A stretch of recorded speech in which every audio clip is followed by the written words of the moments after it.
तो भाई इस वीडियो में मैं फैट लॉस के बारे में बात करने वाला हूँ एंड एक काफ़ी इंपॉर्टेंट चीज़ के बारे में मैं सिखाऊंगा आपको, जो आपको नहीं पता थी अब तक एंड अब लग जाएगी पता जब मैं बताऊंगा। तो फिर चलो सिखाता हूँ आपको मैं। भाई होता क्या है ना कि अगर आप कोई डाइट कर रही हो, ठीक है, डाइट कर रही हो तो उसमें ना हॉर्मोन्स होते हैं। हॉर्मोन्स कैसे कि पेप्टाइड, वाई वाई, कोलेसिस्टेकाइनिन, ये आपके बॉडी में होते हैं ना। कोलेसिस्टेकाइनिन स्पेलिंग नहीं आ रही, बट कोई बात नहीं, फीलिंग इंपॉर्टेंट है। इंसुलिन, लेप्टिन, ग्लूकागोन, एक्सेट्रा, ठीक है भाई। ये सब हॉर्मोन्स है ना, ये सब हॉर्मोन्स है, ठीक है। ये बात तो आप समझ ही गए, इतना तो दिमाग है मैं आप में, मुझे लगता है कि आप ये चीज़ समझ जाओगे कि हमारी बॉडी में ये हॉर्मोन्स होते हैं। What are these are hormones that regulate fat loss, ठीक है। ये मतलब मेजर मेजर हार्मोन होते हैं जो फैट लॉस को या फिर फैट गेन को या फिर हमारी बॉडी में फैट को रेगुलेट करते हैं। तो ये मेजर मेजर हार्मोन होते हैं। उनमें सबसे बड़ा किंग जो है वो है इंसुलिन, ठीक है। जब इंसुलिन लो होता है तभी फैट लॉस हो सकता है, अदरवाइज फैट लॉस नहीं होता। ये आप Guyton hall of physiology book में पढ़ सकते हैं ये वाली चीज़ आप, ठीक है, कि इंसुलिन किंग है फैट लॉस का एंड ये जब ये लो जाएगा जब भी फैट लॉस हो सकता है, ठीक है। तो होता क्या है ना कि ये जो सारे हॉर्मोन्स होते हैं ये हमारे ब्रेन में हाइपोथैलेमस को सिग्नल करते हैं। ये हमारे बॉडी में हाइपोथैलेमस को सिग्नल करते हैं कि हमारी बॉडी में कितना फैट बचा है, कितना नहीं बचा है। तो हमारा हाइपोथैलेमस जो होता है ना, वो पता क्या करता है। जो हाइपोथैलेमस होता है वो हमारी बॉडी को सिग्नल करता है कि हम फैट गेन करें या स्टोर करें, ठीक है। तो होता क्या है ना कि जो ये सारी हॉर्मोन्स है, अगर हम इन्हें कंट्रोल करें तो हम हाइपोथैलेमस को कंट्रोल कर सकते हैं एंड हाइपोथैलेमस हमारी बॉडी को सिग्नल कर सकता है कि हम फैट गेन करें या स्टोर करें। जो मेजोरिटी ऑफ द पीपल होते हैं वो डाइट पता कैसे करते हैं भाई, वो ना, मैं सिखाता हूँ तुम्हें, वो ना हाई कार्ब पर डाइट करते हैं, हाई कार्ब। उनकी मील ना ऐसे दिखती हैं, मील 1, मील 2, मील 3, मील 4, मील 5, मील 6, ठीक है। उनके मील ऐसे होते हैं। जो फर्स्ट मील होता है ना, फर्स्ट मील, उन पे उनका जो इंसुलिन होता है वो भाई इतना हाई जल जाता है, ठीक है। जो हाई कार्ब डाइट की बात बता रहा हूँ मैं आपको ये, ठीक है। ज़रा यहाँ पर ये लाइन मारते हैं सिखाने के लिए।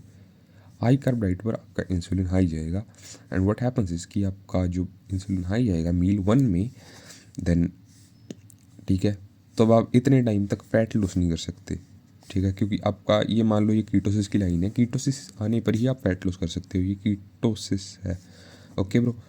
तो जब कीटोसिस हिट करोगे आप तभी फैट लॉस हो पाएगा, है ना जी।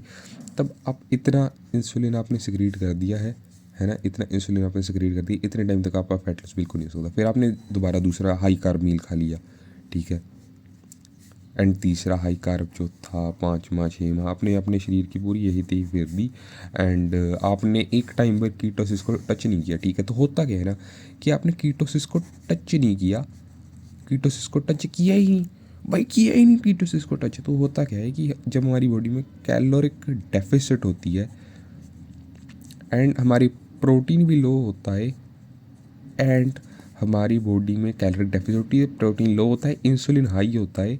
तो हमारी बॉडी करती क्या है, हमारी बॉडी ना हमारी जो मसल है उसे लॉस करना स्टार्ट कर देती है। हमारी बॉडी मसल को खाना शुरू कर देती है एंड हमारा मेटाबॉलिज्म स्लो हो जाता है। हम उस डाइट से एक हफ्ते बाद, एक वीक के बाद अडेप्ट कर लेते हैं, ठीक है। तो आप चाहते हो ऐसा हो? आप डेफिनेटली ऐसा तो नहीं चाहते हो कि ऐसा हो, बट मेजोरिटी ऑफ द लोगों के साथ ऐसा होता है कि वो एक हफ्ता थोड़ा सा फैट लूज़ करते हैं, थोड़ा सा पानी लूज़ करते हैं हमारी अपनी बॉडी से एंड एक हफ्ते बाद उनका वेट स्टेबल चाहे जितनी बारी कैलोरीज कट करो। तो वो उसी कारण से है भाई कि आप इतनी गंदी डाइट फॉलो कर रहे हो। ये भाई ये क्या है यार, ये बदतमीज़ी है बिल्कुल, ठीक है। दिस इज़ बदतमीज़ी। अगर कोई न्यूट्रिशन में होगा तो आपको बताएगा कि भाई ये बिल्कुल बदतमीज़ वाली चीज़ है, ये बिल्कुल घटिया चीज़ है, ये बिल्कुल टट्टी चीज़ है, ठीक है। ऐसा नहीं करना होता। एंड मान लो आपका प्रोटीन हाई है तो होगा क्या, तो कैलोरिक डेफिसिट में आपका मसल लॉस नहीं होगा, क्योंकि अगर प्रोटीन हाई होता है तो आपका ना जो मसल प्रोटीन सिंथेसिस है एंड जो आपका नाइट्रोजन बैलेंस है, ठीक है, वो सही रहता है। तो इसमें आपका मसल लॉस नहीं होगा। लेकिन इसमें सटाइटी का क्या करोगे, सटाइटी का क्या करोगे, भूख लगेगी जो, उसका क्या करोगे। तो भाई ये तो फ्लॉप है, ठीक है। ये तो बिल्कुल ही फ्लॉप है, ये तो बिल्कुल ही गंदी चीज़ है एंड ये तो बिल्कुल ही नहीं करनी चाहिए। जो करना चाहिए वो अभी बताता हूँ तुम्हें, ठीक है।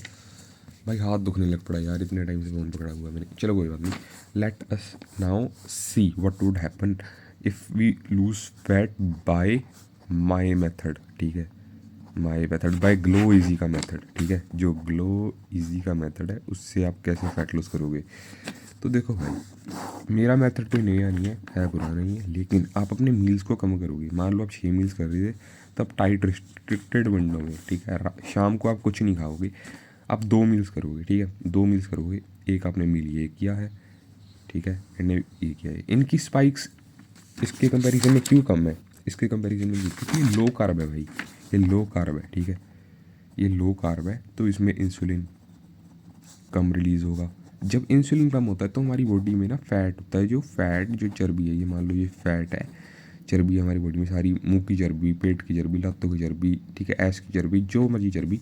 तो आपका इंसुलिन का जो दरवाज़ा होता है, जो लॉक होता है, वो खुल जाता है, ठीक है, सिम सिम खुल गया, ठीक है, खुल गया था दरवाज़ा। एंड व्हाट हैपन्स इज कि हमारी बॉडी फैट को एक्सेस कर सकती है, तो इसमें मसल लॉस बिल्कुल नहीं होता, क्योंकि हमारी बॉडी ना फैट से ही एनर्जी नहीं है, मसल लॉस नहीं होता, हमारी बॉडी में मसल रिटेंशन हाई रहती है एंड हम अच्छे दिखते हैं, ठीक है भाई। तो आप समझ के, एंड इंसुलिन स्पाइक लो है मील 1 मील 2 टाइट रेस्ट्रिक्टेड विंडो में। मान लो ये कीटोसिस की लाइन है, ठीक है, तो आप ना कीटोसिस को बहुत ज़्यादा बार अचीव करोगे। ये देखो, ये सारा टाइम आप रात में पूरा टाइम कीटोसिस में हो, आप दिन में भी कीटोसिस में हो, यहाँ तक है ना, तो आप इतना टाइम फैट लॉस कर रहे हो। एंड मान लो आप एक मील कंज्यूम कर रही हो, जो कि डिफिकल्ट नहीं होता, लो कार्ब डाइट पर थोड़ा टाइम लगता है एडजस्ट होने में बॉडी को, उसके बाद बॉडी एडजस्ट कर जाती है। तो आप 1 मील कर रहे हो, इतने टाइम ही आपका इंसुलिन हाई रहेगा, सॉरी यहाँ तक, मतलब ऐसे जाएगा इंसुलिन आपका, ठीक है, लेकिन मोस्ट प्रोबेबली वो ऐसे जाएगा। अगर लो कार्ब है तो फिर इतना जाएगा, एंड आप कीटोसिस में रहोगे, बाकी सारा टाइम फैट लॉस होगा आपका। समझिए क्या गया मैंने, ठीक है भाई, आपको ये फॉलो करना है, ना कि ये, ठीक है। इसमें और इसमें बहुत फ़र्क है, ये लो कार्ब है, इसमें आपका प्रोटीन है जो वो लगभग 30 to 40% है, एंड जो फैट्स हैं वो 60% है लगभग कैलोरी वाइज, ठीक है, कैलोरी वाइज, वेट वाइज नहीं, कैलोरी वाइज।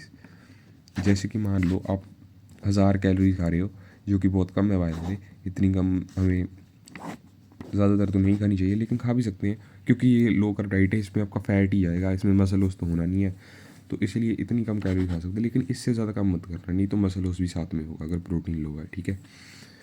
तो आप में इसको 400 कैलोरीज हमने प्रोटीन की खानी है, 600 कैलोरीज हमने फैट की खानी है। तो अब आप मुझसे पूछोगे कि भाई अगर हमने 400 कैलोरीज फ्रॉम प्रोटीन खा लिए तो हमारा जो मसल लॉस है वो तो होगा नहीं। तो मैं कहूँगा बिल्कुल भाई, अगर आपने 400 कैलोरीज फ्रॉम प्रोटीन खाई है तो आपका मसल लॉस बिल्कुल नहीं होगा। एंड 60% कैलोरीज हमें फ़ैट की खानी क्यों है फिर, क्योंकि ये तो फैट लॉस को स्लो करेगा। तो ऐसा भी नहीं है भाई, ठीक है, ये कंज्यूम करना एसेंशियल है, क्योंकि इससे आपके बॉडी में जो मैंने आपको ये बताया, जो पेप्टाइड वाई वाई है, जो कोलेसिस्टाइन है ना, इंसुलिन, लेप्टिन, ग्लूकागोन, ये सारे ऑप्टिमाइज रहते हैं, ये सारे बढ़िया रहते हैं, ये सारे जैसे होने चाहिए वैसे रहते हैं। तो आपका हाइपोथैलेमस आपकी बॉडी को कहेगा कि मुझे फैट को लूज़ करना है, ठीक है, ये आंसर बन जाएगा वहाँ पर, आपकी बॉडी फैट को लूज़ करना स्टार्ट कर देगी। एंड जब आपका फैट लॉस हो जाएगा ना, तो आम बंदों में जो high carb low calorie diet में फैट लॉस करते हैं, उनका होता गया है, उनका हाइपोथैलेमस उनको सिग्नल करता है कि मुझे फैट स्टोर करना है, क्योंकि उनकी बॉडी को पता है कि मैंने अपनी बॉडी में मसल लॉस किया है एंड मेरी बॉडी में कुछ ना कुछ फैट है। लेकिन जब आप मेरे मेथड से या फिर ये वाले लो इंसुलिन वाले मेथड से फैट लॉस करोगे ना, तब आपका हाइपोथैलेमस ऐसा कोई सिग्नल देगा। अगर आप डाइट छोड़ने के बाद हाई कार्ब डाइट पर जाओगे तो आपकी बॉडी में भी एक हफ्ते के लिए वेट गेन करेगी, थोड़ा सा 2-3 किलो, एंड उसके बाद आपका वेट स्टेबल हो जाएगा, एकदम स्टेबल, ठीक है। तो मैं ये बताना चाह रहा था आपको, एंड आई होप दैट आपको ये सारा कंसेप्ट समझ आया होगा। I hope that this rent is useful for you, and जो मैंने बताया ये लो इंसुलिन वाली डाइट, इसे पक्का फॉलो कर लो है।